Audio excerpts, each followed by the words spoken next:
வந்து France புத்தாவாம்.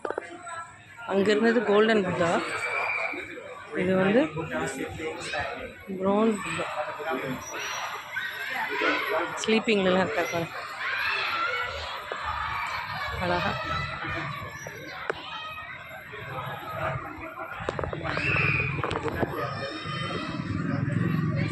Uranus புத்தாவாம்.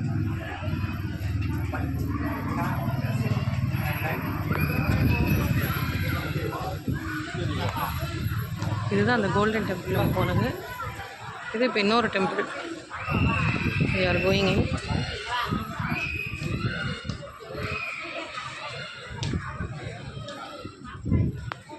கடையெல்லாம் வச்சுருக்காங்க, உள்ளே போகணும்.